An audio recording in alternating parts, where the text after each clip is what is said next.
Shalom a todos. Mais uma sala teológica que Deus prepara para estarmos aqui falando um pouco da palavra do Senhor, estudando um pouco da Bíblia Sagrada, interpretando, enfim, conhecendo um pouquinho mais do querer de Deus através da sua palavra para as nossas vidas. Hoje o tema da nossa sala teológica é um tema bem atual. A vida cristã não é um mar de rosas, né? Como assim não é um mar de rosas, né? Eu entrei nessa e agora, como é que eu tô? Como que você fala que não é um mar de rosas? E então tudo isso que a gente vai ver, pessoas na palavra, na Bíblia, da onde originou tudo isso, pessoas que tiveram sucessos, né? Outras não tiveram tanto sucesso, outras passaram por situações muito difíceis. Então, vai descobrindo e, de certo modo, estudando um pouquinho da palavra de Deus, daquilo que o Senhor nos fará saber dentro da sua palavra. Antes de iniciar a nossa sala teológica, como sempre, como todos os sábados, vamos estar orando, pedindo a Deus que ilumine nossa mente, nosso coração e que seja bênção na nossa vida essa sala teológica de hoje. Amém? Vamos estar orando então. Senhor meu Deus, Senhor meu Pai, graças eu te dou, Senhor Deus, por mais um dia, Senhor, por mais uma semana, Senhor, um mês que está se iniciando. Muito obrigado por tudo, Senhor. Muito obrigado, Senhor, pela vida de cada um, Senhor. Que esse vídeo vai alcançar, tu sabes em que coração tem que tocar, como tem que tocar. Então, coloco, Senhor Deus, a minha vida nas tuas mãos. Faz conforme o teu querer. Faz conforme o teu agir em nossa vida, em nosso ser, em nossos lábios, Senhor. Transforma a minha vida, transforma a minha situação, transforma, Senhor Deus, a situação e a vida, Senhor, de cada um, Senhor, que possamos ter mais força, mais resistência para atravessar os dias que estamos passando. Em tudo, Senhor, nós te damos graça. Em todo tempo, nós te agradecemos. Em nome de Jesus. Amém. Vamos lá, então? O que significa a expressão, uma expressão muito usada, né? A gente às vezes usa muito essa expressão, mar de rosas. O que significa essa expressão? Eu pesquisando no dicionário online, diz assim, ó, período ou situação de tranquilidade, de felicidade, de harmonia, sem enfrentar dificuldades, cômodo e fácil, ou seja, comodidade e facilidade. Então, mar de rosas é aquilo que você não enfrenta problema nenhum, é aquela situação que zona de conforto. Você funciona no chamada zona de conforto e tá bom do jeito que tá, eu não preciso de ninguém eu não preciso de nenhum agito, tá tudo certo. Então isso é segundo o dicionário online, isso é mar de rosas. Só que eu coloquei o tema dessa nossa sala teológica de a vida cristã não é um mar de rosas. Então vamos começar a trabalhar um pouquinho e eu tenho certeza que o Senhor vai abençoar muito a minha vida, vai abençoar muito a vida de cada um. Vamos lá. Aonde tudo se originou? Nós temos, quero que vocês pega a sua Bíblia, que isso aqui é importante, a gente está sempre frisando que o nosso respaldo é totalmente bíblico. com certeza na sua Bíblia vai estar ali, e aí você pode pesquisar, conferir aquilo que a gente está falando, não importa a tradução. Às vezes vai mudar um pouquinho. Eu tenho uma tradução aqui que eu gosto muito, que é a tradução NVT, é ela que eu estou usando, e é uma tradução que eu gosto muito mesmo. Assim, eu me identifiquei muito com ela, né? Que é essa Bíblia aqui. Então, é uma que eu estou usando e pode ser que modifique um pouco, mas se você for ver o contexto é o mesmo. Não vai mudar em nada aquilo que você vai ouvir hoje, tá? Com aquilo que você vai ler na sua casa. Então vamos lá. A nossa base, o nosso. Depois eu entro na questão de como tudo começou, mas eu vou iniciar por Romanos, livro de Romanos 8, do versículo 31 até o 39. Eu vou ler bem devagar, bem tranquilo. Esse é o nosso, vamos dizer assim, o nosso ponto de partida, tá? Diante de coisas tão maravilhosas, só lembrando que essa carta Paulo escreveu aos crentes de Roma. E um pouquinho antes, se for ver o contexto do capítulo 8, fala da vida no Espírito, fala da glória futura, e aí ele começa já esse versículo 31 com essa pergunta, porque está vindo de um dia de conversa. E ele começa com essa pergunta: que podemos dizer diante de coisas tão maravilhosas? Se Deus é por nós, quem será contra nós? Se ele não poupou nem mesmo seu próprio filho, mas o entregou por todos nós, acaso não nos dará todas as outras coisas? Quem se atreve a acusar os escolhidos de Deus? Ninguém, pois o próprio Deus nos declara justos diante dele. Quem nos condenará então? Ninguém, pois Cristo Jesus morreu e ressuscitou e está sentado no lugar de honra à direita de Deus, intercedendo por nós. Olha só, agora vem o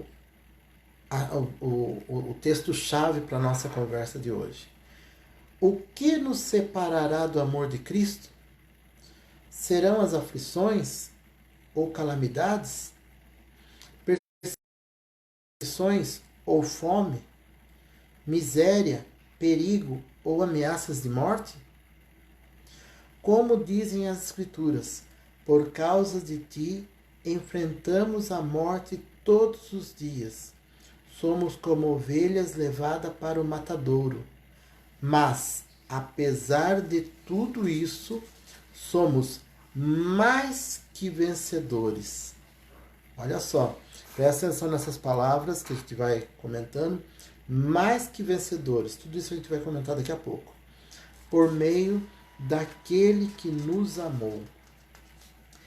Estou convencido, Paulo falando, de que nem morte, nem vida, nem anjos, nem demônios, nem o que existe hoje, nem o que virá no futuro, nem poderes, nem altura, nem profundidade, nada em toda a criação jamais poderá nos separar do amor de Deus revelado em Cristo Jesus, nosso Senhor.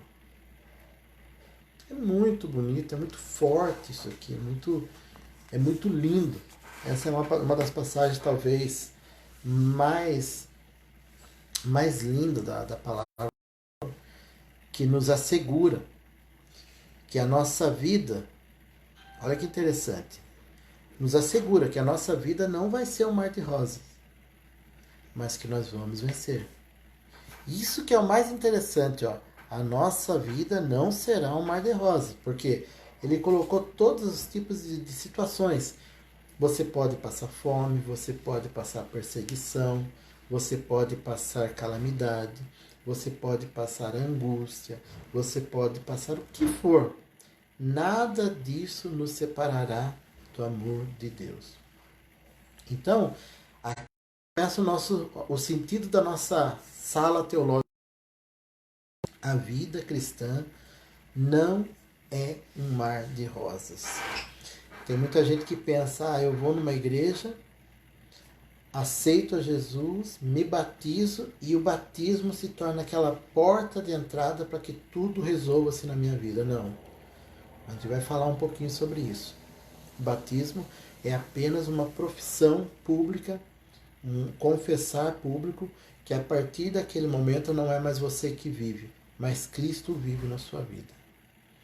Aí as dificuldades, as tribulações, as lutas, elas continuam. Elas não. Só que depois de tudo isso que você vive, depois de todo esse processo que você passa, que se chama aceitação da morte de Jesus na cruz do Calvário, confessado através do batismo, confessado através dos seus lábios, das suas atitudes, tudo isso você tem uma resistência a mais porque você tem um Deus que vai passar junto com você. Mas é aquela história. Se eu tivesse com Deus já está difícil, imagine sem Deus. É mais ou menos por aí. Ou seja, já está complicado. É complicado você passar por certas situações. Mas se não tivesse uma fé viva para se apegar em alguma coisa, ia ser muito mais complicado.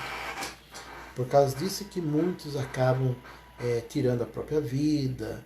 Tem outras pessoas que passam por situações mais difíceis, entram em depressão, num quadro de depressão terrível. Hoje mesmo recebi uma mensagem, né, de uma policial que, com toda essa situação que está passando e tal, ela acabou tirando a vida do próprio filhinho pequenininho dela, lá, o bebezinho que ela tinha, atirou, né, a criança e depois se matou. Ou seja, tudo isso são pessoas que às vezes elas não têm estrutura, e a nossa estrutura se chama Jesus Cristo. A nossa estrutura se chama isso. A gente vai passar porque faz parte da nossa vida. Então você sabe, você lendo um texto desse como eu li, nada nos separa do amor de Deus. Isso, Jesus. E isso para nós já é sinal de vitória. Nós vivemos num mundo de passagem, né? Ou seja, aqui vai ser só um trajeto. E esse trajeto, o nosso alvo é o céu. Então, não importa o que aconteça aqui. Nosso objetivo é pensar sempre no céu. E isso a gente vai conversar um pouquinho mais. Vamos lá. Nosso porto seguro. Isso mesmo, Paulo. Nosso porto seguro. Aonde tudo isso começou? Vamos lá. Nós vamos ter que fazer um passeio pela Bíblia aí que vai ser muito interessante. Abra sua Bíblia lá no começo. Um livro lá do começo das origens de todas as coisas. Né? Vamos lá. O que é, vamos dizer um contexto geral, o que é mar de rosas? O que seria o mar de rosas que Deus pensou para a nossa vida? Ele pensou isso. Essa era a proposta inicial. Quem não cumpriu o trato foi o homem. O homem que pisou na bola. Mas, então existiu essa proposta de mar de rosas. Então vamos lá. Gênesis 1, 26 e 27. Gênesis 1, 26 e 27 diz o seguinte: Então disse Deus, façamos o ser humano à nossa imagem, ele será semelhante a nós. Olha a proposta maravilhosa que Deus tinha para a nossa vida. Dominará sobre os peixes do mar, sobre as aves dos céus, sobre os animais domésticos, sobre todos os animais selvagens da terra e sobre os animais que rastejam pelo chão. 27. Assim Deus criou os seres humanos, à sua própria imagem. A imagem de Deus os criou. Homem e mulher os criou. Ali o Senhor tinha um plano perfeito. Um plano de, como é o texto, o tema da nossa sala, um mar de rosas. Ali ia ser perfeito, ali ia ser tudo lindo. Ia ser uma coisa que o homem não ia ter o contato com o pecado, não ia ter o contato de sofrimento de jeito nenhum. Mas o que aconteceu? Deus formou o homem com uma estrutura e essa estrutura, e ele colocou também para o homem direitos e deveres, né? E o homem não soube equilibrar isso. E ele se perdeu no meio do caminho, né? Vamos só dar uma analisada na estrutura biológica do homem. Gênesis 2, 7. Gênesis 2, versículo 7. Então o Senhor Deus formou o homem do pó da terra, soprou o fôlego de vida em suas narinas e o homem se tornou ser vivo. Olha que interessante. Pó da terra. Toda vez que a Bíblia relata pó, barro, tá dando uma conotação de fraqueza. Então, o Senhor fez o homem do pó da terra, de um material não resistente, um material que seria que teria suas limitações, né? Mas só que o homem não teria vendavais na vida. O primeiro vendaval que veio foi aí que ele caiu, né? Vamos lá, Salmo 103, 14.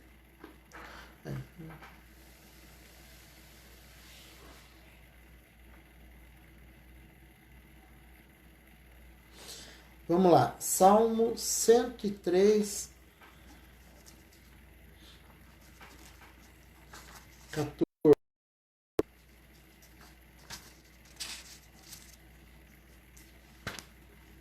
Vou colocar essa Bíblia aqui no meu apoio. Eu deixei um apoio aqui para não precisar colocar ela na mão. Vamos lá.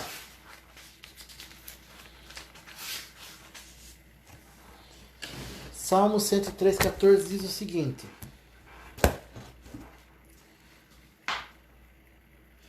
pois ele sabe como somos fracos. Olha só, o salmista falando sobre Deus, né? Pois ele, Deus, sabe como somos fracos. Lembra que não passamos de pó. Ou seja, o Senhor conhece a nossa estrutura. Ele sabe até onde a gente consegue e aguenta chegar. Tá? E tudo que ele faz perfeito. Por isso, fique em paz. Tudo aquilo que você está passando, as dificuldades que você está passando, sabe a sua estrutura e sabe até onde você consegue chegar. Não se desespere. Tá? Apenas viva o melhor de Deus para a sua vida. E o que é o melhor de Deus para a nossa vida? Você ter a certeza que você está salvo. Através do quê? Do sacrifício que ele fez à cruz do Calvário. Por mim e por você. Vamos lá. Direitos do homem. Direitos e deveres do homem. Gênesis 2. Voltamos lá para o começo. Gênesis 2. 15 a 17. Gênesis 2, do 15 ao 17. Diz o seguinte: o Senhor Deus colocou o homem no jardim do Éden para cultivá-lo e tomar conta dele. Ele ordenou, olha, vem a primeira ordenança de Deus, tá? Coma à vontade dos frutos de todas as árvores do jardim, exceto a árvore do conhecimento do bem e do mal.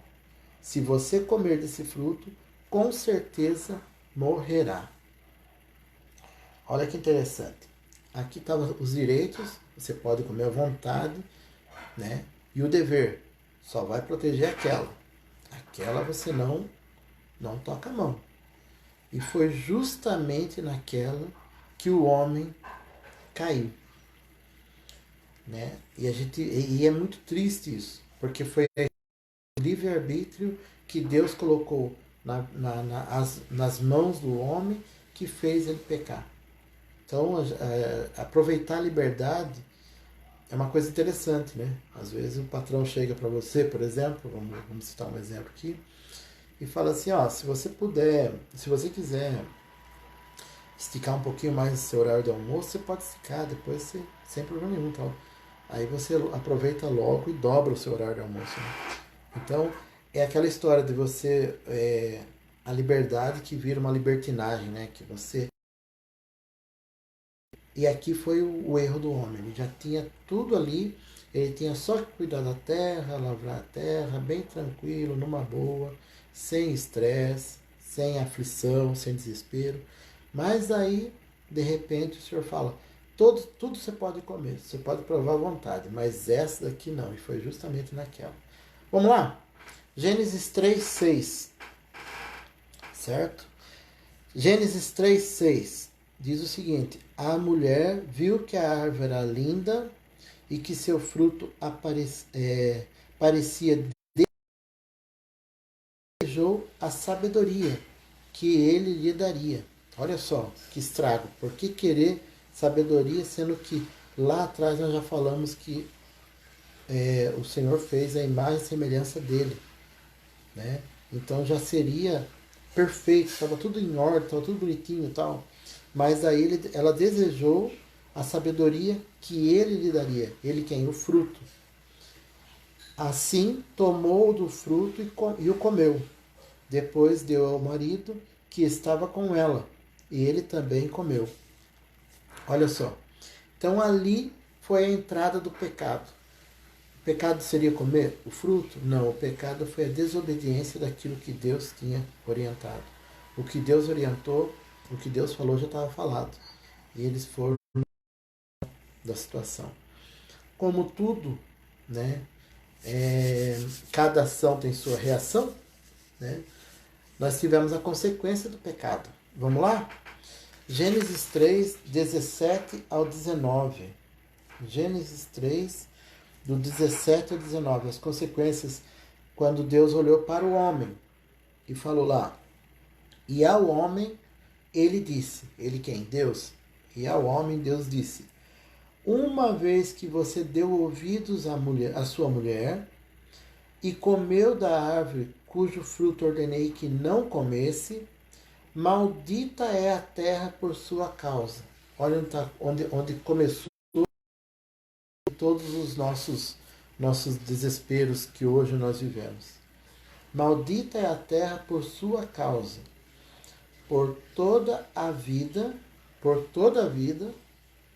terá muito trabalho para tirar da terra seu sustento. Já mudou, já não pega a vontade nas árvores, não.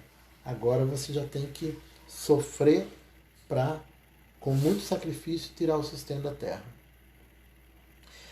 Ela produzirá espinhos e ervas daninhas, mas você comerá os seus frutos e grãos. Com o suor do seu rosto obterá alimento, até que volte à terra do qual foi formado. Feito do pó, e ao pó voltará. Então, até esse momento, estava tudo perfeito. Até esse momento, até o momento do pecado, estava tudo perfeito. Quando aconteceu isso, era o verdadeiro mar de rosas que se vivia. Aí quando de repente resolveu desobedecer a Deus. Na desobediência houve consequência. E aí é o que nós acabamos de ler aí, a questão do homem passar por essa...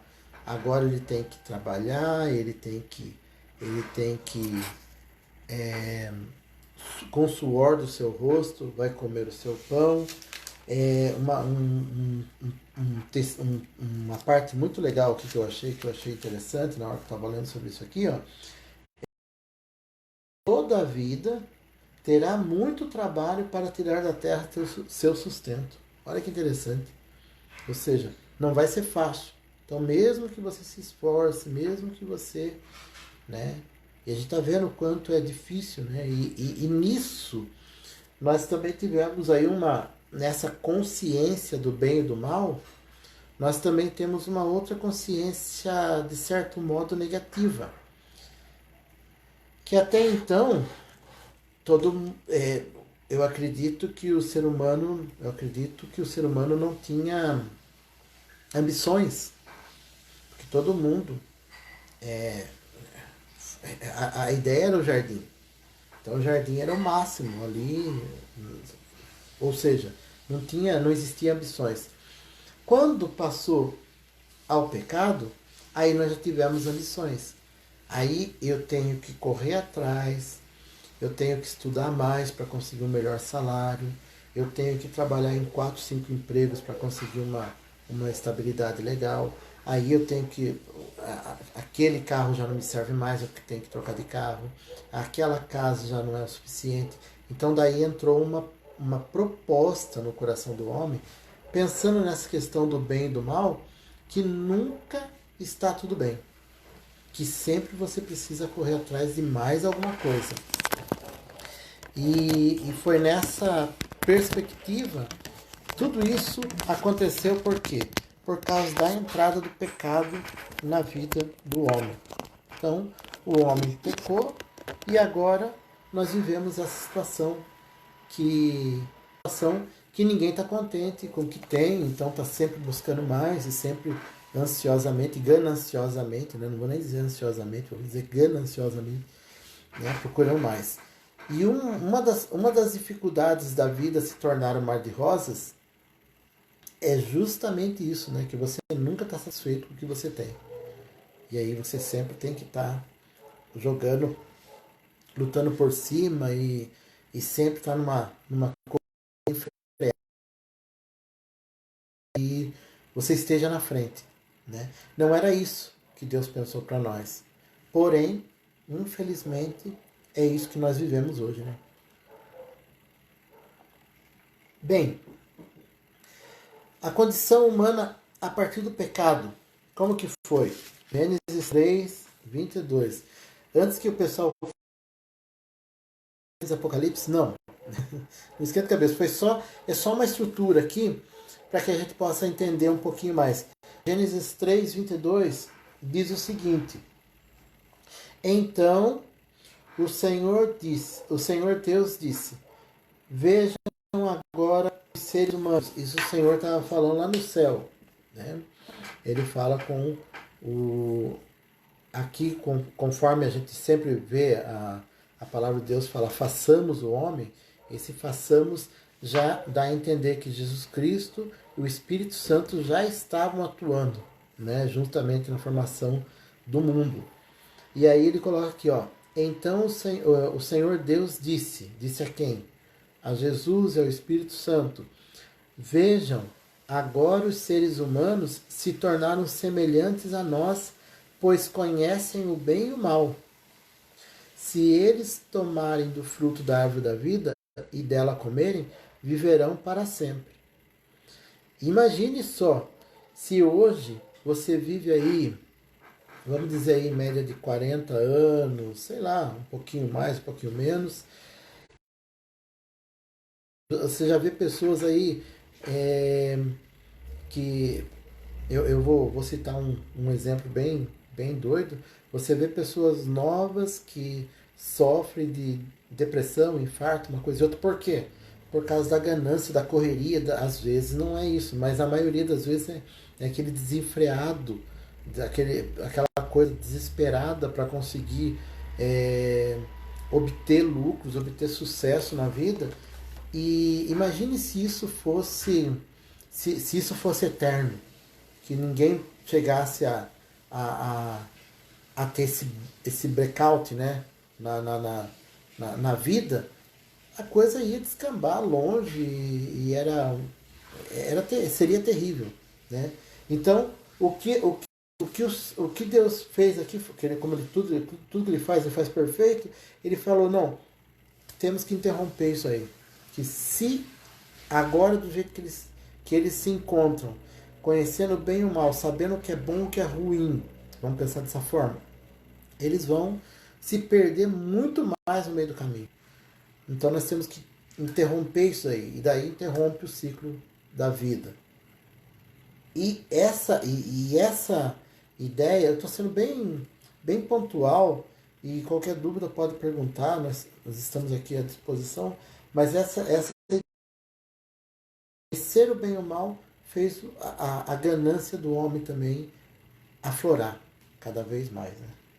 Muito, muito interessante isso. Fez essa ganância aflorar. Bem, o julgamento pelo pecado vem no versículo 23. Olha o julgamento pelo pecado. Para impedir que isso acontecesse, o Senhor os expulsou do jardim do Éden. E Adão passou a cultivar a terra da qual o tinha formado. Ou seja, naquele momento, o Senhor foi e falou, ó, Adão e Eva, sai do jardim, vocês não têm direito mais a isso, colocou querubins para guardar o jardim e tal. E agora vocês vão lá fora cultivar a terra e se virar nos 30, como diz o ditado, para que vocês consigam se alimentar, para que vocês consigam tudo isso.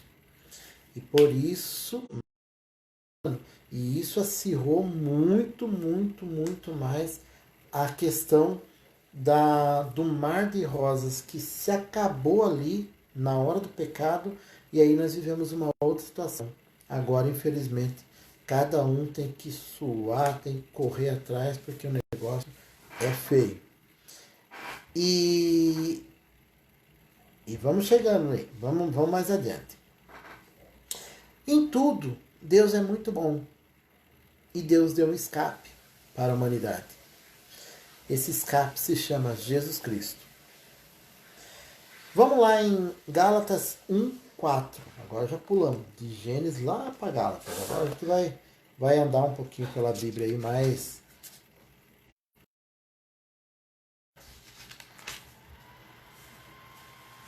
viajante aí.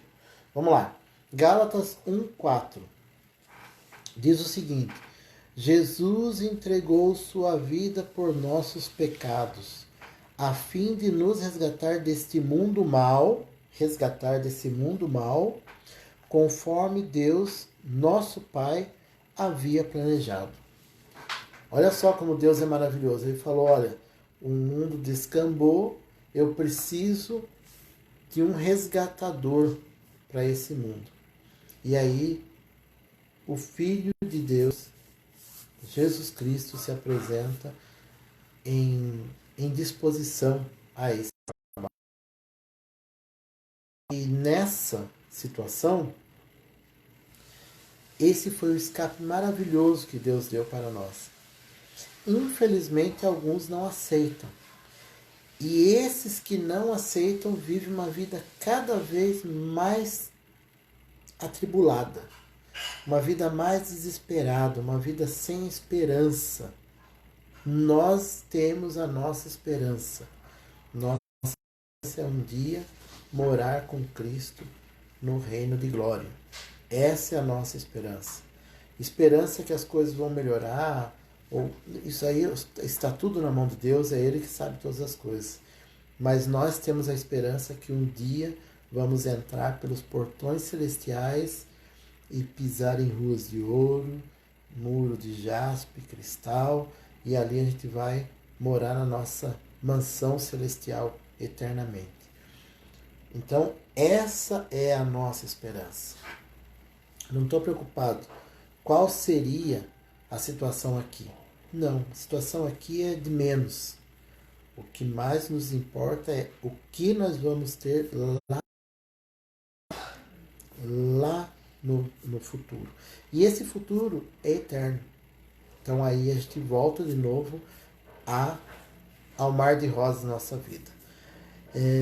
Eu disse essas coisas para que em mim que vocês tenham paz. Neste mundo tereis aflições, contudo tenham ânimo, eu venci o mundo.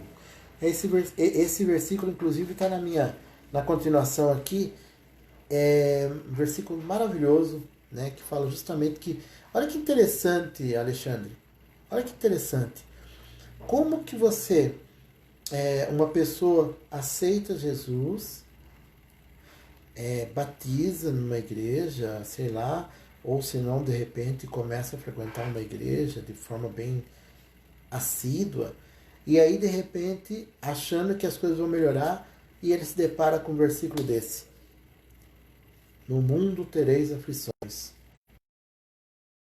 Não é um tanto quanto incômodo você pensar assim, nossa, eu estou entrando na igreja, então agora que eu vou ter aflição? Pois é. A gente vai.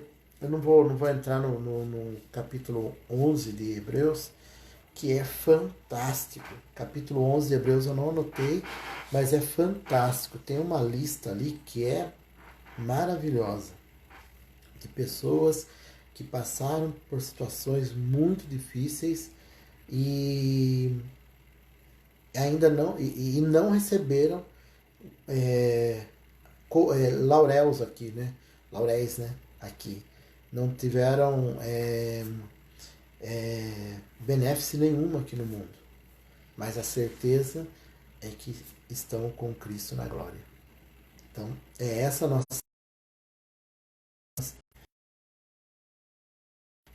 Vamos adiante.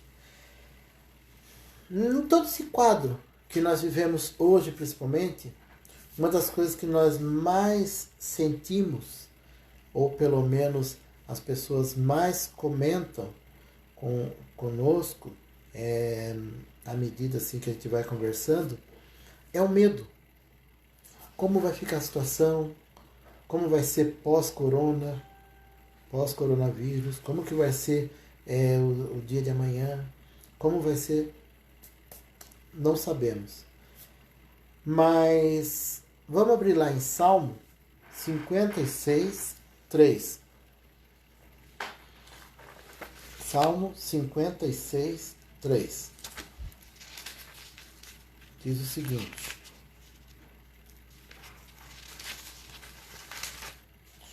Salmo 56, 3.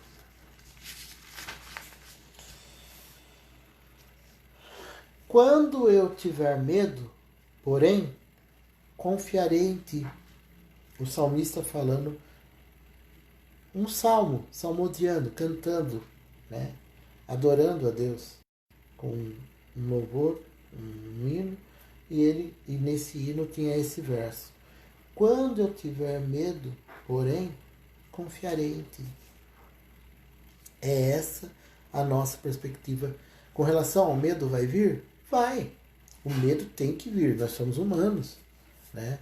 No mundo tereis aflições, como o Alexandre colocou, mas tenha de bom ânimo porque eu venci o mundo. Então, vai ter aflição. A aflição nos causa o quê? A aflição é um medo exacerbado, né? Nós vamos sentir medo. Mas aí vem a resposta aqui do salmista, né? Medo, porém, confiarei em ti. É o nosso papel. Salmo 34, 4. Salmo 34, 4. Busquei ao Senhor, olha só, no outro está falando assim, quando eu tiver medo, eu busco a Deus, eu corro atrás do meu Salvador.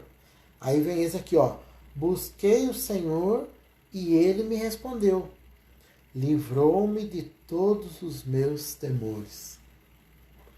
Tá com medo da situação? Veja esse salmo. Tem um salmo que não está aqui na minha anotação, mas eu acho lindo esse salmo. Salmo 4, versículo 8. Salmo 4, verso 8. Eu acho lindo esse salmo. Em paz me deitarei e dormirei, pois somente, Senhor, me guardas em segurança. É esse Deus que nós servimos. É esse Deus que faz é, temos a certeza que a aflição vai vir, o medo vai vir, a angústia vai vir, mas nós temos um Deus em quem confiar. Né? O 3, o 3:5, Salmo também, Salmo 3, verso 5. Deitei-me e dormi, acordei em segurança, pois o Senhor me guardava. É a certeza que o Senhor, aconteça o que acontecer, Ele vai estar guardando a tua vida, vai estar guardando a minha vida. Mas vai acontecer. Me faz lembrar aquela passagem, eu não anotei também aqui, mas me faz lembrar aquela passagem dos discípulos que estavam no barco e aí o Senhor resolveu descansar. Olha só, isso tudo a gente vai falar. No momento que o Senhor sentiu cansaço. Quanto homem, ele sentiu todos os nossos medos, nossos temores, nossos cansaços, nossas aflições. Diz na Bíblia que Jesus chorou, a gente vai falar sobre isso. Né? Porque ele estava aqui e ele estava como homem. Ele era Deus, mas estava como homem. E olha que interessante. Se ele, eu sempre falo isso, se ele usasse a autonomia como deidade, ou seja, como divino aqui na Terra, o diabo poderia muito bem olhar para nós e falar assim, mas ele fez isso porque ele colocar na cabecinha, sabe? Ele venceu porque ele era Deus. Um camarada fazia isso. Mas não. O Senhor fez questão de, enquanto está na terra como homem, não agir como Deus. Para quê? Para provar para mim, para você, que tem condições de ultrapassar. Tem, como o Alexandre colocou, espetacular. Tende bom ânimo, porque eu venci o mundo. Quem falou isso foi Jesus Cristo. No mundo tereis aflições. Ele teve aflição também. Mas tende bom ânimo, porque eu venci o mundo. Então, aquele episódio do barco, né, o Senhor já tinha falado no começo do capítulo, falou assim, passamos para o outro lado. Ou seja, a palavra de Deus já estava decretada. Nós vamos passar para o outro lado. Aí chega no meio no meio do mar, no meio da água ali, água para todo lado, começa uma tempestade, se levanta ventos e ondas, uma coisa e outra, e os discípulos, não conseguindo conter o medo, acordaram o mestre. Mestre, nós vamos... Como é que fica a nossa situação? E o Senhor simplesmente acalmou tudo através de uma palavra sua, acalmou todo aquele vento e falou simplesmente: homens de pequena fé, homens de pouca fé. Ou seja, olha a situação. A nossa fé faz nos transpor todas as nossas dificuldades. Com a certeza, nós não vamos naufragar com Cristo no nosso barco. Amém? Vamos lá, que tem bastante coisa para a gente ver. Um outro que também sentiu medo, que eu gostaria de comentar com vocês, Crônicas, segundo Crônicas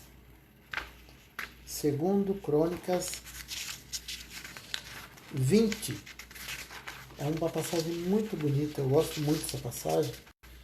Tanto é que esses dias atrás eu até fiz um vídeo sobre essa passagem. Eu não vou ler para vocês, que é muito longa, mas só para vocês entenderem o que funcionou, o que aconteceu nesse episódio. Quem não tiver conhecimento, é muito legal você sempre pegar a Bíblia, escolhe um versículo, um capítulo qualquer, leia, é muito bom, tá? Segunda Crônicas 20. Fala sobre a história de um rei chamado Josafá, e de repente ele acorda de manhã e recebe a notícia dos seus funcionários lá. Olha, juntaram aí 3 reinos e estão vindo quente contra nós. E eles vêm com arma de peso, potencial bélico terrível. E agora? A primeira coisa que conta na palavra do Senhor aqui, que eu acho muito interessante foi Josaf, 2 Crônicas, 2 Crônicas 20, versículo 3. Josafá ficou amedrontado com essa notícia e pediu orientação ao Senhor. Olha que interessante. Ele ficou amedrontado com a notícia, mas ele não se desesperou de uma outra forma. Ele não pegou, olha, se eu falar alguma coisa aí, não fique chateado comigo, tá bom? Mas só para você pensar. Ele não pegou e não correu pro Facebook e foi lá, ó. Deixa eu colocar minha angústia aqui no Facebook. Deixa eu... Não, ele não fez nada disso. Meu medo, minha raiva, minha indignação com fulano e tal, com político tal. Não, ele não fez nada disso. Ele simplesmente se amedrontou, que é uma coisa normal entre eu e você, e ele foi o quê? Pedir orientação ao Senhor. E aí o Senhor fez toda a orientação, passou para ele tudo que ele tinha que fazer, ele fez e saiu vitorioso em tudo isso. Leia lá depois, tranquilo, a 2 Crônicas 20, que vai ser muito edificante para a sua vida. Leia, cuidando das vírgulas, de tudo, tem muita coisa que a gente tropeça às vezes na leitura, e aí você entende de mau jeito. É legal você ler com bastante cuidado. Faça isso. Vocês vão ver o quanto essa história vai edificar a sua vida. Eles não precisaram, só para a gente ter uma ideia do contexto, pegar em armamento nem nada. Eles simplesmente pegaram instrumentos e cantaram, e ali o povo, o exército inimigo ficou desbaratado, não sabia o que estava fazendo, um começou a matar o outro e ora. Tanto é que o Senhor fala, essa peleja não é sua, é minha. E assim deu a vitória para Josafá. Amém? Então eu vejo que é isso que nós temos que fazer. Se amedrontou, vai aos pés do Senhor. É a melhor coisa que você faz. E tenha certeza que o Senhor vai cuidar de você em tudo. O Senhor, ele ama saber que você depende dele. Deixa eu só ver o que o Alexandre colocou aqui. Não os andei ansiosos por coisa alguma. Antes, em tudo, vossos pedidos conhecidos do Senhor. E isso, lindo isso aí. Lindo, lindo, lindo. Tessalonicenses, eu acho, né? Conhecidos diante de graça. A paz de Deus, que excede todo entendimento humano, cuidará os vossos pensamentos em Cristo Jesus. Esse mesmo, paz de Deus, que excede todo entendimento humano. Só vou dar uma conferida se eu estou falei Tessalonicenses, não sei se é Tessalonicenses mesmo. Eu gosto de deixar marcado porque se alguém quiser verificar depois fica mais fácil, né? Que é bacana você ter esse aqui. Não está, Filipenses 4, 6 e 7. Tá? Não andeis ansiosos por coisa alguma, antes as vossas petições sejam conhecidas diante de Deus. Muito lindo, lindo, lindo, lindo, maravilhoso isso aí. É uma passagem indiscutivelmente. Então, sem ansiedade, tenha fé. Você vai passar por mais essa. Bola para frente? Então, o medo. Quando o medo vier, saiba para quem vai pedir orientação. Esses dias foi interessante que uma pessoa me procurou e, inclusive, todos que quiserem, que tiverem com dificuldades e tal, e quiser conversar comigo, eu tenho meu número no WhatsApp aí, fiquem à vontade, a gente vai estar orando junto, eu vou estar, na medida do possível, vários versículos bíblicos para você ver que o seu problema não é único. Tudo que nós precisamos está na Bíblia Sagrada. Então, eu estou com um problema assim, você vai ver que sempre tem uma situação na palavra de Deus que confronta com a tua, que é igual à tua. E aí eu sempre passo esses exemplos, sempre faço aí. Então, a gente atende várias pessoas, né? E é legal, é interessante porque a gente atende várias pessoas em diversos lugares, né? Aqui do Brasil, tal, tá muito legal. Se tiver alguma dificuldade disso aí, estou à disposição. Meu zap tá aí na descrição da sala.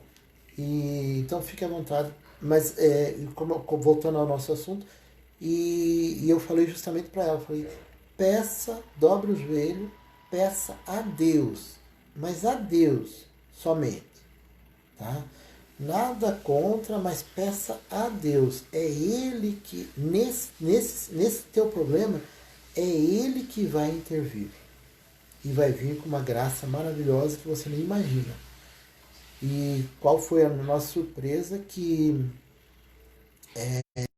Senhor, que a partir do momento disso, Deus entrou de uma forma espetacular, que ela não precisou mais colocar a mão, não precisou mais é, fazer mais nada, simplesmente Deus interviu em tudo.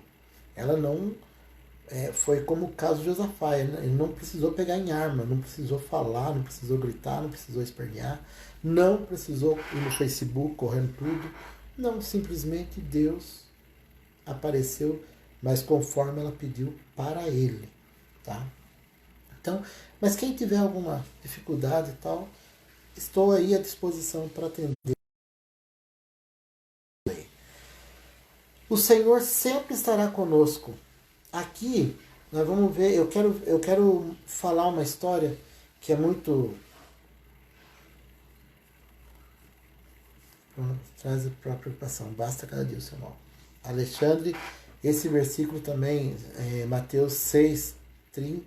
O 6 em diante é muito bonito, né? O 6 inteiro, né? Fala sobre a oração do Pai Nosso, mas tem várias coisas ali que complementam e é muito forte esse capítulo 6 de Mateus. Então, quem quiser, leia. Tudo isso aí é incentivo para você ler. Pega a tua Bíblia, não deixa ela empoeirando lá no canto. Pega ela, lê, que vocês vão ver que é bênção na vida de vocês. Juízes 6 conta a história de uma pessoa chamada... Juízes 6 conta a história de uma pessoa chamada Gideão. E o que aconteceu com Gideão? Gideão também teve medo quando o Senhor indicou para ele, quando o Senhor precisava dele.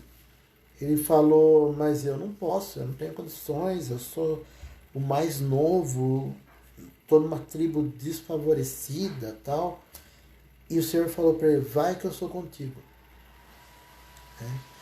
E é maravilhoso, se você ler também lá, tá, eu até deixei marcado aqui, ó, começa em Juízes 6:11 e vai até o 7:25, a história de Gideão. Muito, muito, muito bonito. E foi um caso parecido, né? Ele precisava lutar e ele não tinha força, ele fez teste com Deus e a coisa não ele estava com muito medo, até que o Senhor falou, vai que eu sou contigo, e deu todas as provas e ele foi, se tornou vitorioso, né? Então, deixando bem claro, o Senhor sempre estará conosco. Não é aqui nessa aula teológica todo o tempo todo, né? Ah, o Senhor me esqueceu e não fala comigo. Basta você pegar a Bíblia. Pega a Bíblia, lê a Bíblia, eu tenho certeza que Deus vai falar no seu coração. Lê pausadamente, com bastante tranquilidade, procurando entender. Eu sempre explico isso nas salas teológicas ao vivo. Nossa, eu sempre explico. Pega a Bíblia, lê, não entendeu uma palavra, vai lá no dicionário, veja o que significa.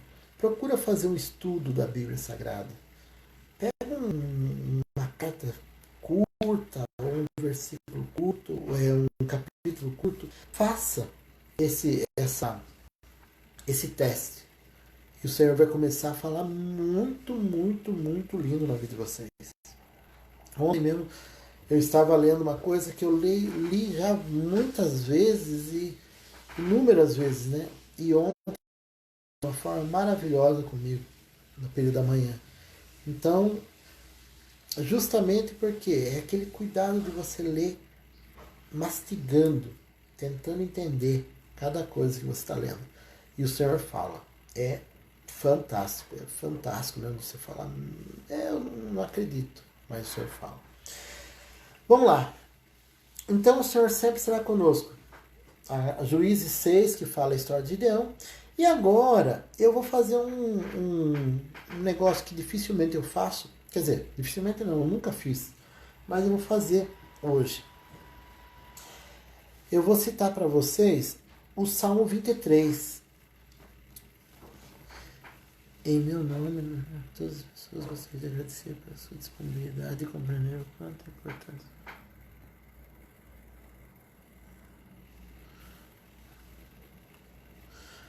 Para orientá-las, não tem preço.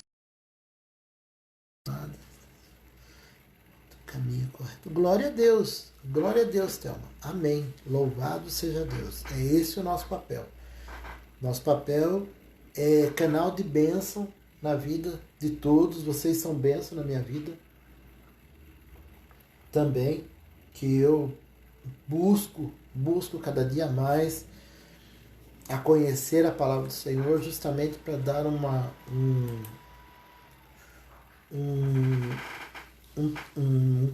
aula de qualidade para vocês. Então eu aprendo muito enquanto estou ensinando vocês. Então é bênção para nossas vidas, é maravilhoso. O Senhor Deus sempre fala conosco e nos mostra a lição. Basta abrir os olhos, os ouvidos e principalmente o coração. Com certeza, Elaine. Deus é maravilhoso. Ele não despede ninguém vazio.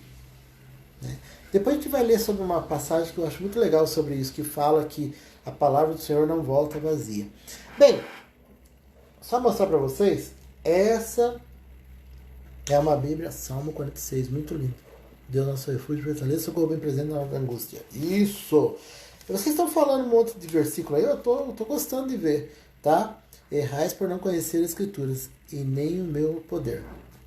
Vocês estão falando um monte de versículo, um monte de coisa aí, eu gosto para arrebentar, tá? E é muito bacana mesmo essa interação que a gente vai edificando a nossa vida e vai edificando a vida dos nossos irmãos e enfim. Deixa eu só mostrar para vocês. Essa é uma Bíblia hebraica. Então, desse lado é hebraico, que é o Antigo Testamento, e esse lado é o grego, que é o Novo Testamento. E o Salmo 23, na nossa tradução, ele fala o seguinte: o Senhor é meu pastor e nada me faltará. Eu vou pegar aqui o Salmo 23 só para que a gente já é um salmo decorado, né? Quem não decorou esse salmo já, né? Mas é bom sempre dar uma lidinha aqui com todos os cuidados e as nuances que ele tem. Então vamos lá. O Senhor é meu pastor, vírgula, e nada me faltará. Esse é o Salmo 23. Famoso Salmo 23. Só que ele é um salmo que, se você não lê ele espiritualmente, você vai achar que ele é contraditório. Por quê? Se o Senhor é meu pastor, nada me faltará. Eu tomo isso como, então não vou ter dias maus. Eu não vou ter problema. Eu não vou ter dificuldade. Vai ser um mar de rosas. Mas daí você lê: ele me faz repousar em verdes pastos e me leva para junto de riachos tranquilos. Olha que lindo! Renova minhas forças e me guia pelos caminhos da justiça. Maravilhoso! Assim ele honra o seu nome. Agora aqui já começa a distorção.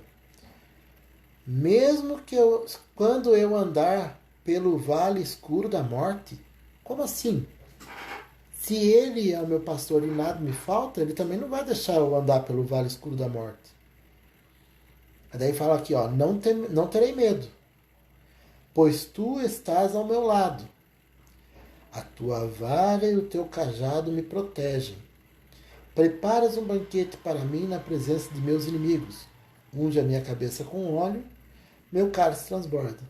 Certamente a bondade e o amor me seguirão todos os dias da minha vida e viverei na casa do Senhor para sempre. Olha que interessante. Então aqui tem 2 pontos. quando eu andar pelo vale escuro da morte. Certo? Mas ele está falando, mesmo que você passe por isso, não tenha medo. Eu não terei medo. Mas calma aí, mas tem vale escuro. Olha só como é que funciona. Tem vale escuro, mas eu não vou ter medo. Certo? Pois tu estás ao meu lado. A tua vara e o teu cajado me protegem. Tá? Preparas um banquete para mim na presença dos meus inimigos. Calma aí, então eu vou ter inimigo? Vou ter inimigos. Né? Unge a minha cabeça com óleo e meu cara se transporta. Ou seja, aí você vê um salmo meio contraditório, né? Porque, olha, está falando que nada vai me faltar, mas vai ter vale escuro e vai ter inimigo. Então, são dois pontos aí que, como diz aqueles deterministas, né? Tem umas igrejas aí que determina tudo, e aí você olha e fala assim, peraí, eu não aceito isso para minha vida. Amarrado, lançado ao mar. Não, mas calma aí. Foi Deus que falou, então se Deus falou, ele zela pela tua palavra, né? Então nós vamos ter vales escuros, nós vamos ter inimigos, nós vamos ter tudo isso. Mas aonde eu quero chegar agora com a Bíblia hebraica? Eu vou ler para vocês o Salmo 23. Só para mostrar para vocês aqui, o Salmo 23 na Bíblia hebraica. Deixa eu ver se eu consigo. Isso aqui, ó. Eu vou inverter essa câmera aqui, só para poder mostrar bem certinho para vocês, ó. Deixa eu inverter essa câmera. Como é que eu faço isso? Aqui. E inverter aqui. Bem, ó. Então eu tô aqui, ó. Esse é o Salmo 23. Mismor, aqui. Mismor le David. Mismor quer dizer cântico, hino, salmo. Le David quer dizer de Davi. Yud He Vav He, ou seja, Adonai ou Senhor. Roi. Senhor Roi, ou seja, Roi quer dizer pastor. Aí essa palavrinha aqui, ela quer dizer lo. Lo. Adonai, Roi, lo, Ersar. Ersar. Ou seja, Adonai, Ersar. Adonai, Senhor. Roi, pastor. Lo. Lo significa não. E não nada. E aqui, essa palavrinha, esse verbo aqui, ersar, quer dizer não ter, ter falta. Agora eu vou voltar aqui de novo, e aí eu consigo.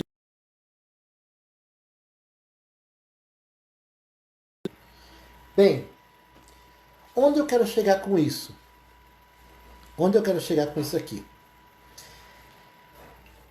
O Senhor é meu pastor e não me faltará. Ou seja, quem que não vai me faltar? O Senhor como pastor. E não que eu vou ter tudo. E não é aquela história assim que tudo vai dar certo na minha vida, tá tudo certo e tá tudo bem. Não.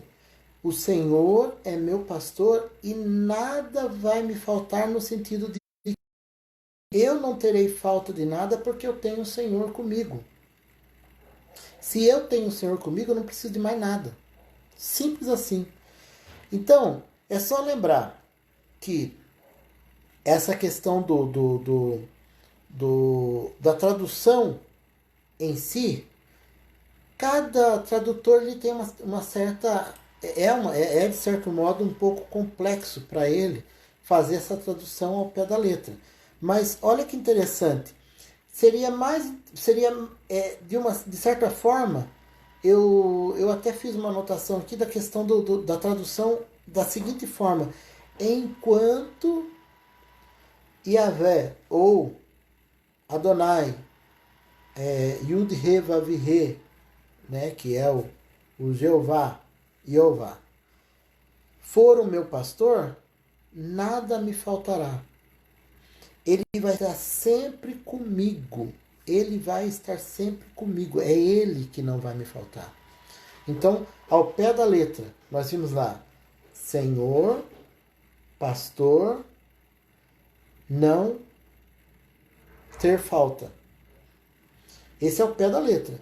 Então, eu tenho lá o Senhor, meu pastor, como sentido de possessão, Senhor, meu pastor, não me faltará. Em qualquer situação que eu passar na minha vida, em qualquer situação que você passar na tua vida, tenha certeza absoluta: o Senhor nunca vai te abandonar. O Senhor nunca vai deixar você passar sozinho. O Senhor sempre vai estar contigo. Esse é o papel do pastor. Por que o salmista colocou o Senhor meu pastor? Porque o pastor, ele tem essa figura de que não deixa faltar nada para sua ovelha. O cajado, né? A vara e o cajado. A vara para correção. Vai por aqui, por ali. O cajado é quando a ovelha está quase... O cajado, para quem não conhece, é aquele pedaço de madeira que tem como se fosse um cabo de guarda-chuva na ponta. Quando a ovelha vai cair num despenhadeiro ou vai se machucar, ele vai lá, puxa a ovelha. Vem aqui. Então a tua vara me conduz e o teu cajado me protege. Olha só que lindo. Olha que lindo isso. Esse é o nosso Senhor. Então, se o Senhor nada vai nunca vai me faltar nada. Se o Senhor, se Jeová, se Deus, se Adonai, se o Senhor for realmente Senhor e pastor da minha vida. Então, enquanto Ele for o nosso pastor, tenha certeza que nunca Ele vai te deixar na mão. Ele vai te deixar na mão. As circunstâncias difíceis vão ter. Isso daí não tem como. Mas então vou orar para a coisa modificar, para você simplesmente. A oração não é concessão, a oração é comunhão. Então você ora, Deus responde. Como? Te dando força para você aguentar todas as intempéries dessa vida. Deixa eu ver quanto tempo nós estamos aqui. 1 hora. Vamos lá. Amém? Consigo receber pelo menos alguns améns aí? Por gentileza, quem tiver ligado aí, por favor, coloca um amém só para mim. Certeza que todo mundo entendeu, que a conexão tá legal. Tem algo importante ser ressaltado. O Senhor só é pastor daquele que Ele é Salvador. Com certeza, se você não recebe o Senhor como pastor, se você não recebe o sumo pastor como Senhor da sua vida, não tem como Ele te salvar de nada, não tem como Ele te fazer nada por você. Não fique com medo, pois estou com vocês. Não apavorem, pois... lindo essa parte de Isaías, né? Maravilhoso. Amém. Vamos lá. Eliette, Deus abençoe. Alexandre, Deus abençoe. Ana. Amém. Vamos lá. Vamos continuar. Tempos de calamidades. Quase que nós não temos tempo de calamidades, né? Principalmente agora, do jeito que nós estamos vivendo aí, tá terrível. Mas vamos lá. Salmo 37, 19. Mas então a gente vai ter tempo de calamidade? Vai! Opa! Salmo 37, 19. Diz o seguinte: 37, 19. Em tempos de calamidade não serão envergonhados. Não seremos envergonhados. Vamos colocar aqui, porque ele está falando, aqui é o salmista. Mesmo em dias de fome, terão mais que o suficiente. Então você pode ter certeza que o Senhor não vai deixar você perecer. passe por toda a situação que você tem que passar de cabeça erguida com a certeza que o Senhor está na sua vida. É essa certeza, essa dependência que Deus gosta. E aí ele prova realmente que está com você. Vamos lá. Abacuque. Abacuque é difícil de achar na Bíblia, hein? Vamos lá. Quem achar aí, chique. Vamos lá. Abacuque. Eu acho maravilhosa essa parte de Abacuque. Ele fala. É fantástico. É difícil achar Abacuque. Depois que você acha Abacuque, daí a palavra fica bonita. Aqui. Abacuque, finalzinho do Antigo Testamento. Que revelação desse Salmo 23. Sabia de cor, mas nunca tinha tido esse entendimento. Amém. Glória a Deus, Eliette. Glória a Deus mesmo. É essa a ideia da sala teológica. É trazer a busca do profundo que está por detrás da letra.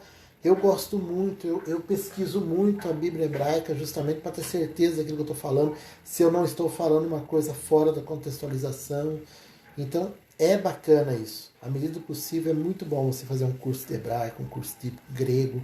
Não precisa falar, que eu não sou fluente na fala, mas para você ler, entender, conhecer, é muito, muito, muito importante. É muito enriquecedor isso. Vamos lá. Abacuque 3, 17 ao 19. Diz o seguinte, olha que palavra linda do profeta Abacuque. Abacuque era músico, era profeta, era compositor, era poeta. Olha só. Ainda que a figueira não floresça e não haja frutos na videira, ainda que a colheita de azeitonas não dê em nada, fiquem vazios e improdutivos, ainda que os rebanhos morram nos campos e os currais fiquem vazios, mesmo assim me alegrarei no Senhor, exultarei no Deus da minha salvação. O Senhor soberano é minha força. Ele torna meus pés firmes como os da corça, para que eu possa andar em lugares altos. Olha que lindo, lindo, lindo, lindo isso. Mesmo que você não tenha nada, não tenha perspectiva. Aqui está falando justamente nesse sentido, nem que você não tenha perspectiva nenhuma para o seu amanhã. Mas mesmo assim, se alegre no Senhor, exulte, ou seja, transborde de alegria no Deus da sua salvação.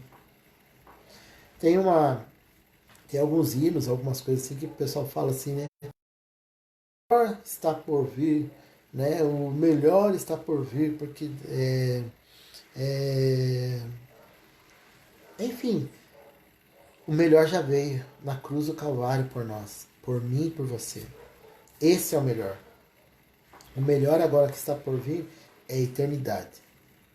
Então não fique esperando uma nova história, vai acontecer aqui, um novo tempo vai acontecer aqui. Não, não vai acontecer aqui.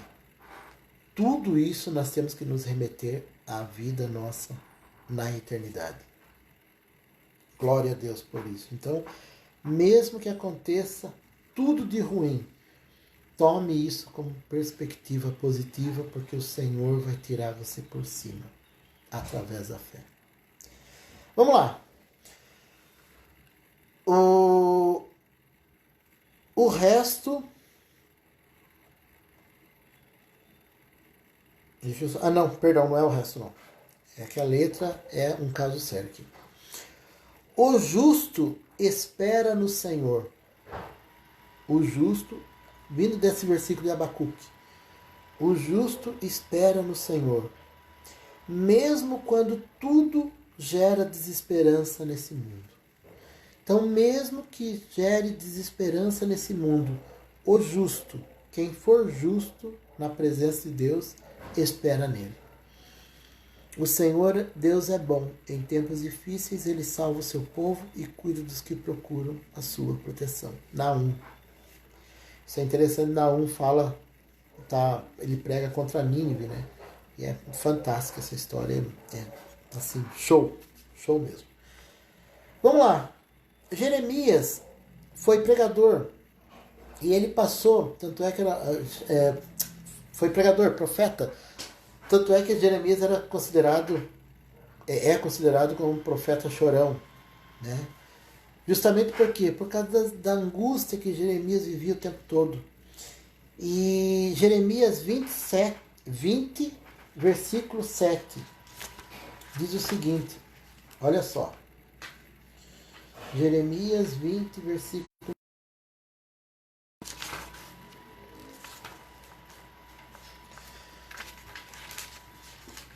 Aqui. Jeremias 20, versículo 7 diz: Ó Senhor, tu me constrangestes, e eu me deixei constranger.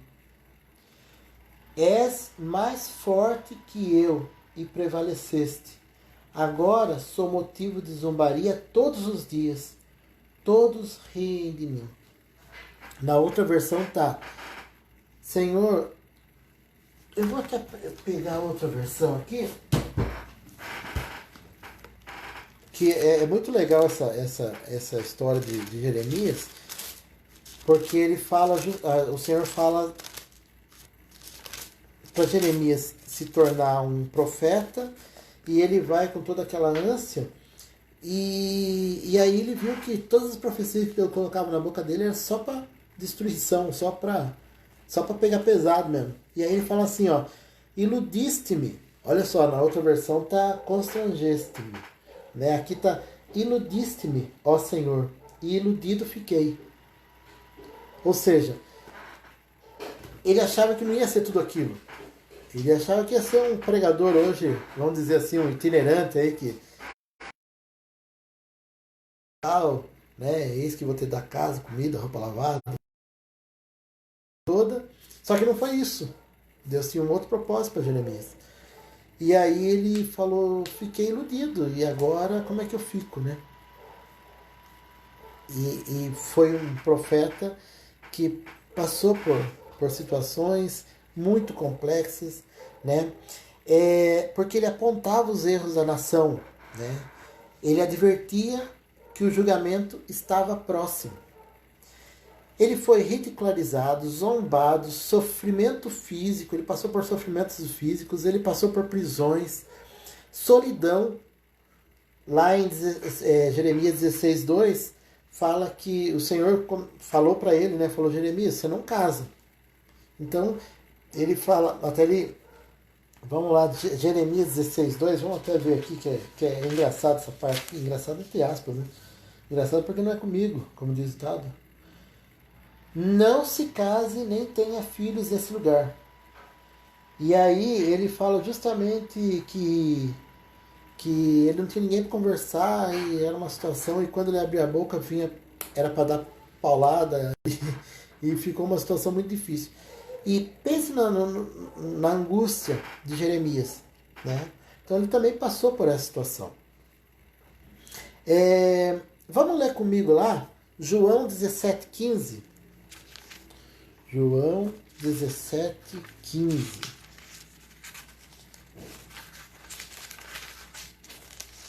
Diz o seguinte, em João 17:15: Não peço que os tire do mundo, mas que protegeis do maligno. Eis aqui o próprio Jesus Cristo. Deus, ele fala assim, ó, a questão dos discípulos: Senhor, não peço que tire do mundo, mas que livre-os do mal. Aqui nessa versão tá, nessa versão tá: não peço que os tire do mundo, mas os proteja do maligno. Que o sentido é o mesmo, né? Então, por quê? Não é para a gente sair da tribulação, mas é para o Senhor estar conosco. Novamente o Salmo 23 em ação, né? Nós tendo certeza que Ele é o nosso Senhor, nosso pastor, pode ficar sossegado, porque em qualquer aflição Ele vai estar junto com a gente. nunca nos abandonará. Outro versículo que o Alexandre colocou lá no começo, 16:33, que fala justamente sobre 16:33. Eu lhes falei tudo isso para que tenham paz em mim. Aqui no mundo vocês terão aflições, mas anime-se, pois eu venci o mundo. Então o Senhor também passou por aflição, mas ele venceu o mundo. 2 Coríntios 4. 2 Coríntios 4.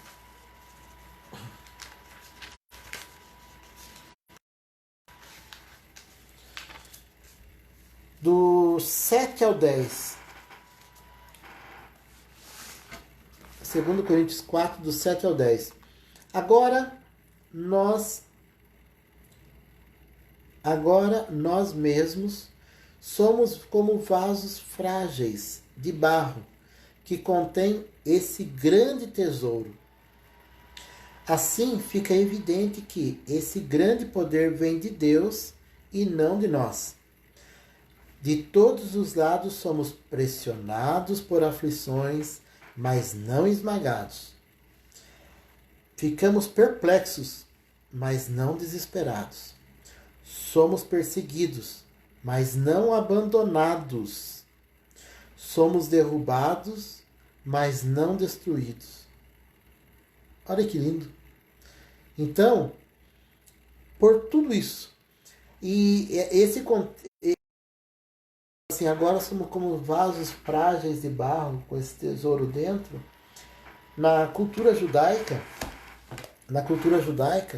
eles tinham esse costume de, quando eles tinham um tesouro, uma peça muito preciosa, alguma coisa de muito valor, eles pegavam, colocavam essa peça dentro de um vaso de barro e selava por cima. Então ninguém sabia o que tinha lá dentro. Era um costume, né, da cultura, né, deles de fazer isso. E aí, quando eles precisavam, eles abriam, estouravam aquele vaso e tal, e tiravam o tesouro que tinha dentro lá. E aí o apóstolo Paulo, como tinha essa sacada muito, muito doida mesmo, ele fazia um negócio muito... Então ele escreveu desse jeito. Nós somos vasos de barro com um tesouro. Quem que é esse tesouro? O Espírito Santo dentro de nós. Um vaso de barro com o Espírito Santo dentro dele. E aconteça o que acontecer do lado de fora. E aí ele fala até, foi até interessante que ele fala isso aqui, ó. Somos pressionados por aflições, mas não esmagados. Ficamos perplexos, mas não desesperados. Somos perseguidos, mas não abandonados. Somos derrubados, mas não destruídos. Olha que interessante, né? Que bonito, ou seja, toda vendaval passa pela vida da gente, mas nada nos separará do amor de Deus que está em Cristo Jesus. Voltando de novo do 31 ao 39, que é o tema da nossa sala teológica de hoje. A vida cristã não é um mar de rosas. Não é. Mas nós vencemos porque temos fé em Deus. Vamos lá, segue o bonde. Gálatas 6. Gálatas 6, um pouquinho para frente aí. Gálatas 6, do 7 ao 10. Gálatas 6, do 7 ao 10. Vamos lá. Não se deixe enganar. Ninguém pode zombar de Deus. A pessoa sempre colherá o que semear. Quem vive apenas para satisfazer sua natureza humana, natureza ruína e morte. Mas quem vive para agradar o Espírito, colherá do Espírito a vida eterna. Portanto, não nos cansemos de fazer o bem.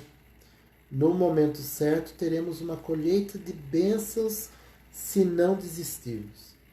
Por isso, sempre que tivermos oportunidade, façamos o bem a todos, especialmente aos da família da fé.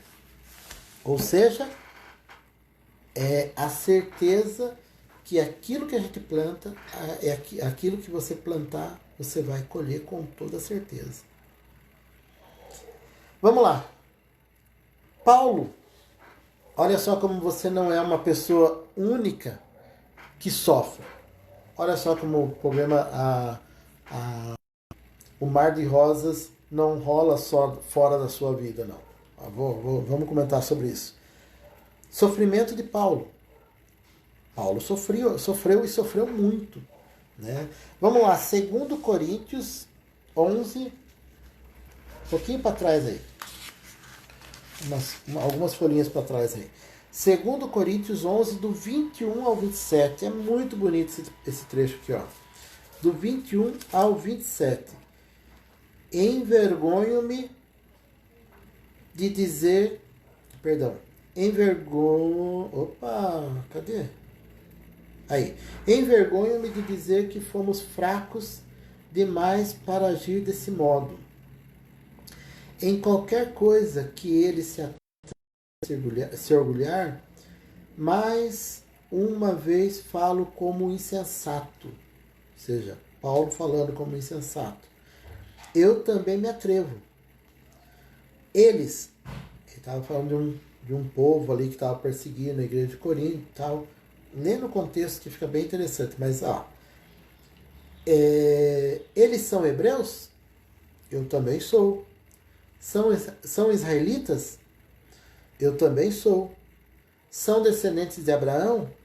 Eu também sou. São servos de Cristo? Sei que dou a impressão de estar louco, mas digo que tenho servido muito mais. Trabalhei com mais dedicação, fui encarcerado com mais frequência, perdi a conta de quantas vezes fui açoitado e, em várias ocasiões, enfrentei a morte. 5 vezes recebi dos líderes judeus os 39 açoites. 3 vezes fui golpeado com varas, fui apedrejado, 3 vezes sofri naufrágio. Certa ocasião passei uma noite e um dia no mar à deriva. Deixa eu ver até onde vou aqui. Mais 2 versículos aqui. Realizei várias jornadas longas, enfrentei perigos em rios e com assaltantes, enfrentei perigos do meu próprio povo, olha só, até do próprio povo, bem como dos gentios. Enfrentei perigos em cidades, em desertos e no mar, enfrentei perigos por causa de homens que se diziam irmãos, mas não eram. Olha só, Paulo enfrentou perigo com pessoas que se diziam irmãos e não eram. Qualquer semelhança é mera coincidência, tá, gente? Não vamos nem entrar em detalhe. Tenho trabalhado arduamente horas a fio e passei muitas noites sem dormir. Passei fome, senti sede e muitas vezes fiquei em jejum. Tremi de frio por não ter roupa suficiente para me agasalhar. Esse era Paulo. Aí você acha que você não tem direito a passar nada. Tá tudo certo, tá tudo redondinho ali. É só chegar e... Não, agora eu aceitei Jesus, então minha vida vai mudar, minha vida vai ser boa e tá tudo certo. Esse era o apóstolo Paulo. Um homem que tinha, assim, indiscutivelmente, um homem acima da média. Né? Atos 5. Outro que também passou por sofrimento terrível. Atos 5. 40 e 41. Atos 5, 40 e 41. Os demais membros aceitaram o conselho de Gamaliel. Quer dizer, foi quando eles queriam matar o Pedro e João, mas aí Gamaliel entrou na jogada ali e deu uma acudida na situação. E aí coloca aqui, ó, os demais membros aceitaram o conselho de Gamaliel, chamaram os apóstolos e mandaram açoitá-los. Nunca mais falasse o nome de Jesus e por fim o soltaram. Quando os apóstolos saíram do conselho, olha que interessante isso, gente, olha que lindo. Quando os apóstolos saíram do conselho, os apóstolos que fala aqui é justamente Pedro e João. Quando os apóstolos saíram da reunião do conselho, estavam alegres, porque Deus os havia considerado dignos de sofrer Jesus. Olha que lindo! Hoje, se você escuta um irmão, você olha um irmão olhar torto para você ali dentro da sua comunidade, né? Seja qual for, evangélico, católico, sei lá. É um irmão, uma pessoa olhou torto para você, você já quer questionar, já quer brigar. E, ó, eles saíram com orgulho prontos pelo nome de Jesus Cristo. Segue o bonde. Todos passaram dificuldades, inclusive Jesus em condição humana, né? Lá em João 11,35 diz que Jesus chorou quando chegou na hora de ressuscitar o Lázaro, né? Jesus chorou pela situação da incredulidade do povo. Antes que alguém pense, né, que Jesus chorou por causa de Lázaro, não, ele sabia que Lázaro ia ressuscitar, né? Tanto é que ele falou para os discípulos antes, falou, vamos lá acordar Lázaro que ele está dormindo. Mas aqui, nesse contexto, ele simplesmente se entristeceu pela falta de fé do povo que estava ali do lado. Então você vai achar isso em João 11, Lucas 19:41. Vamos lá? Lucas 19:41.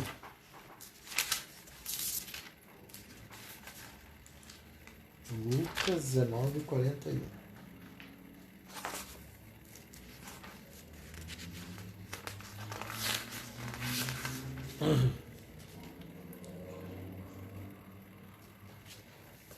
Ele tinha entrado triunfalmente em Jerusalém, e aí ele entrou em Jerusalém, todo mundo ovacionando, e ele já sabia que ele ia passar uma semana depois, que isso foi no domingo, na sexta-feira ele já estava sendo entregue para ser crucificado, e ali ele chorou.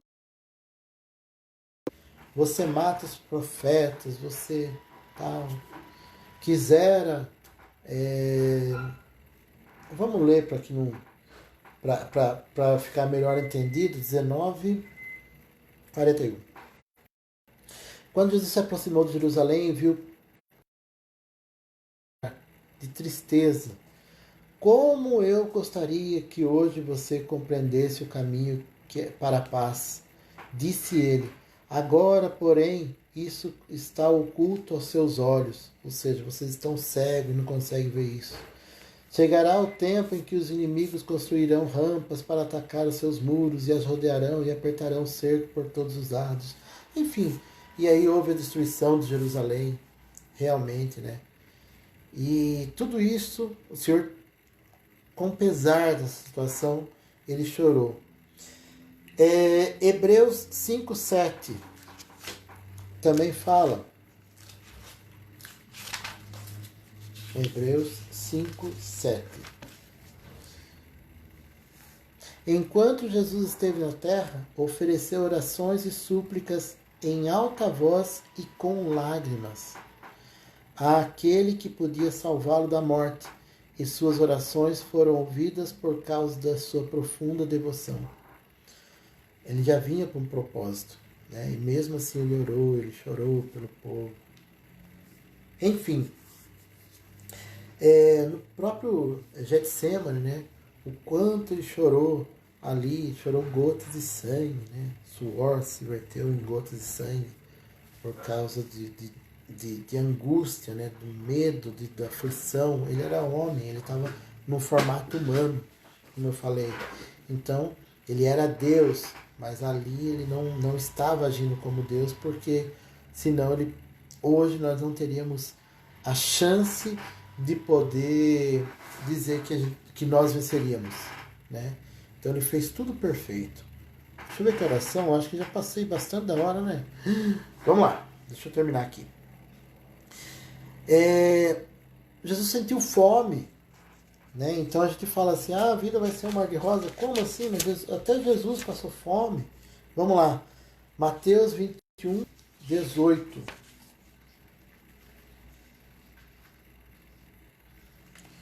Acabou minha bateria, amor.